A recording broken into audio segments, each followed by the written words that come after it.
I'd like to read you something from Castaneda. He says in his last book, The Active Side of Infinity, in the universe, there is an unmeasurable, indescribable force which those who live of the source, that is what we call sorcerers or avatars, or the highest level of consciousness. I'll start over. In the universe, there is an unmeasurable, indescribable force which those who live of the source call intention. And that absolutely everything that exists in the entire cosmos is attached to intent by a connecting link. Sorcerers, all of you, that's what you will be when you leave here. Sorcerers, people who live of the source, are not only concerned with understanding and employing that connecting link, but they are especially concerned with cleansing it of the numbing effects brought about by the concerns of living at ordinary levels of consciousness. There is a connecting link between you and everything in this universe is connected to this thing called intention. I'd like to suggest to you that everything that you can look around and see and touch and experience with your senses originated someplace else. You are in this world, folks, but you are not of this world. And you showed up here in this world of form and boundaries and beginnings and ends. You showed up from a field called intention. And you were intended into this universe and into this world by this force field that I'm calling intention. In my new book, The Power of Intention, which is a year or so away from being published, I'm calling intention something that is a future pull that is invisible. Every acorn has intention in it to become an oak tree or whatever it is to become. Every apple blossom that just looks like a little flaky pieces of flowery substance is nothing but the future pull of an apple. And in you, in a tiny little drop of human protoplasm that collided with another one at the moment of your parents getting together, and this thing that we called conception, there was a dot. A tiny little microscopic dot. It happened in a tiny microsecond, a dot. And in that little tiny dot that you can't even see with the naked eye, that you need a microscope to see, in that dot was everything that you were destined to become as a physical being. Your height, your weight, the color of your skin, the color of your eyes, the length of your arms, and the length of everything else, what droops, what doesn't. Everything that was, and here you are, sitting here, watching it, observing it, noticing it, and you know that there's nothing but who you are is nothing but a ghost in the machine. You're watching it and you're observing it, and it's going to go through its paces and do what it was destined to do in the moment of that microscopic dot, right? I'm 6'1". I didn't decide to be 6'1". I have blue eyes. I have hair falling out of my head and growing on my shoulders, my ears, my nose. You have all of these characters. You look at it, you observe it, you notice it, you squeeze the back of your hand. I used to squeeze it, it would snap back. Now I can count how long it takes to get back. And you're watching it and you know.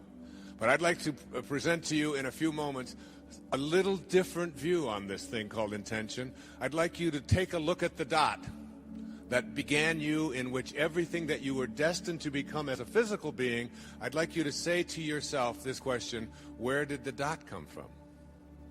Where did it come from? You think it came from the sperm of your father and the collision with the egg of your mom? Forget it. It's an illusion. You take that dot, which is your beginnings. A heart starts beating inside of a mother's womb 6-7 weeks after that moment of conception, and it's a total mystery to every great scientist on the planet today. We have no idea where that life came from and where it goes after we leave it. No idea. It's a complete and total mystery. So let's look at the dot that began you. And let's take a microscope to it and turn up the magnification on that dot so we can find out where it came from, its source. And we turn up the magnification, and first we see in the dot a whole bunch of molecules. We take that molecular microscope and we toss it out. And we take an atomic microscope and we put it on there, and we see that inside of the molecules there are tinier particles called atoms. Then we take this atomic microscope and we turn up the magnification. We say, where did this dot come from? Let's find its source. And inside of those atoms we see electrons and neutrons and protons and croutons and all of the things that we all memorized when we were in science class. And we say, well, there it is. So we take the electron and we pull it out and we put it into an electron microscope and we turn up the magnification. We're just looking for our source. That's all. And we turn up the magnification and we turn it up and up and up and up, and we zoom in, and guess what? It's just a whole bunch of particles. Now they call them subatomic particles, but it's mostly just empty spaces with particles all floating around. It's this huge dance. And we take out one of those subatomic particles. This is called quantum physics. This is the study of matter at the subatomic level. What is it like? What happens to matter? And we turn up the magnification as high as we can, and we can now call these things new names. We call them quarks. And we take these quarks, these tiny little subatomic particles that behave in the strangest of ways, because when you look at them and observe them, that changes what they are. At the subatomic level from which all things originate, just the way that we observe something determines whether it will be what it will become. And that's interesting. If we are nothing but subatomic particles in a cell called humanity, the way we look at things literally can impact what it is that we attract or don't attract into our lives. Just the way we look at things. But I'm getting ahead of myself. So we take this little quark and we take it out to Arizona into what they call quantum physics particle accelerators. And we put this quark in a particle accelerator, and we rev it up at 250,000 miles an hour in these circular things, and we get these things zipping at each other, and then we collide them. We collide these tiny little, and we open up the particle accelerator to find out what is the source. And we look inside, and guess what's there? Nothing. At the subatomic level, at the tiniest level, there are no particles. In fact, quantum physics teaches us that particles themselves are not responsible for more particles. St. Paul could have told you that 2,000 years ago. That which is seen hath not come from that which doth appear. The source of everything is not in the physical world. So, let's go back to intention.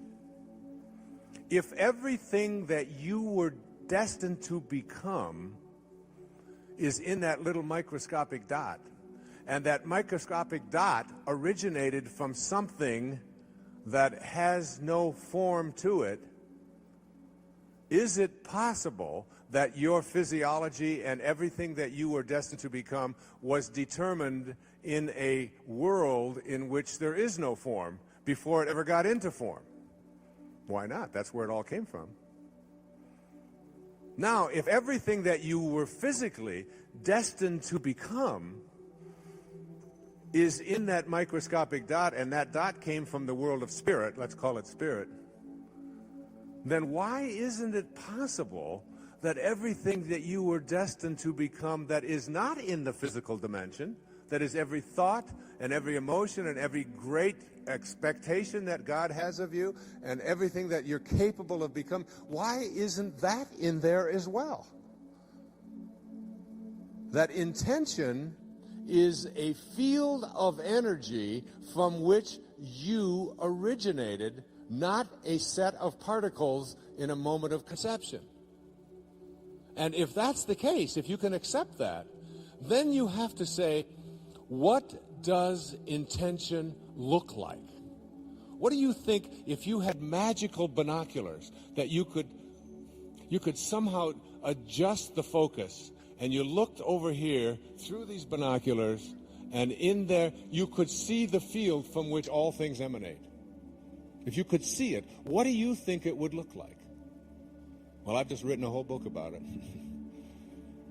And one of those chapters is called The 7 Faces of Intention. I suggest to you that intention has a look to it, that this invisible energy field from which the dot that became you emanated has certain characteristics or qualities. First of all, it is creative. It wants to create. It has to create. Imagine an energy field which is responsible for everything showing up into the physical world, deciding that it didn't want to create. It's too much work, I'm tired, I don't want to do this. It is in a constant state of creativity. It is also, the second quality is that it is everything that it allows to come into the energy field of the world of boundaries. It is kindly toward. Kindness and intention go hand in hand. It doesn't create things that it doesn't want, that it doesn't think that it should be kindly toward. Here's a great study that was just done recently. You know what serotonin is? It's the substance in the brain that when you have more of it, you are feeling more peaceful.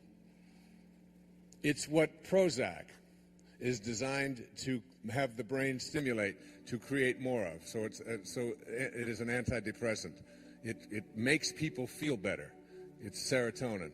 It's very hard to measure, but there are indicators in the blood that can indicate whether serotonin is present in higher or lower amounts. It's what you take Paxil for. It's what you take Wellbutrin for. It's what you take Buspar. All of these various names that we have for antidepressants are nothing more than just things that stimulate the brain to produce more serotonin. Here's a study. The recipient of an act of kindness, any act of kindness, you look nice today.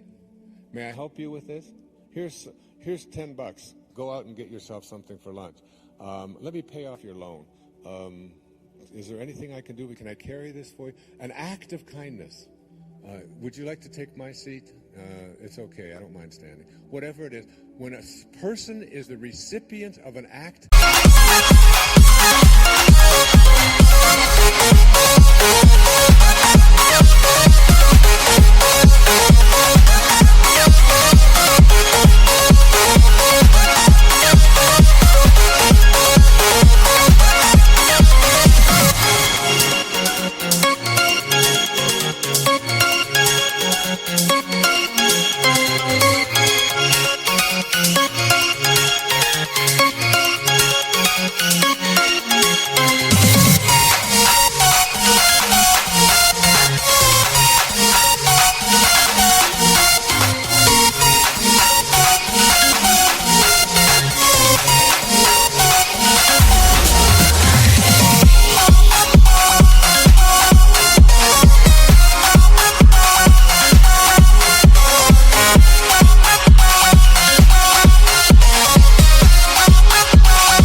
serotonin levels are increased in the brain and the immune system is strengthened.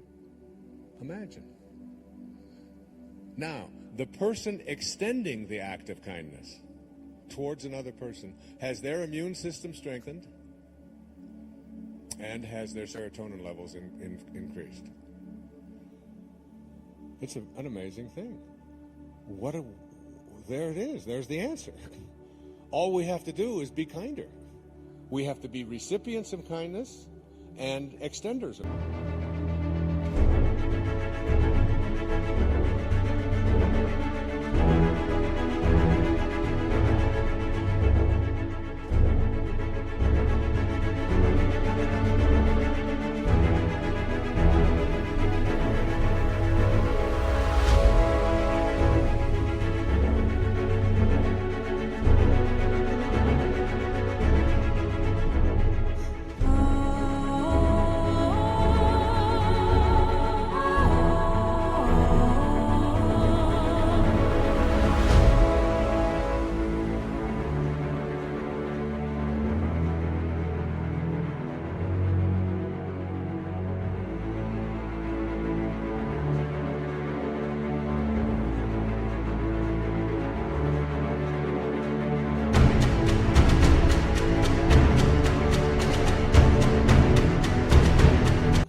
raise the serotonin level, we could just put the drug companies out of business.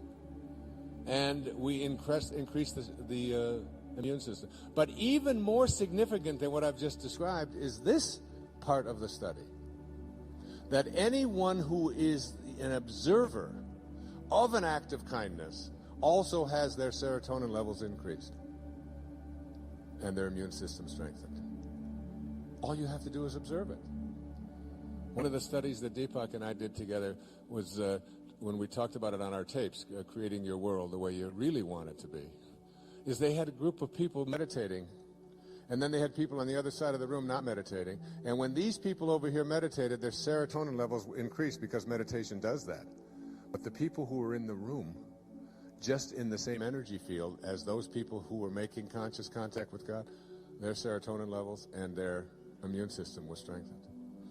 And then they did it where they had thousands of people doing it, and people in the community, just in the immediate surrounding community, had their immune system strengthened and serotonin levels increased because there were 7,000 people meditating here. There's an answer for world peace in there.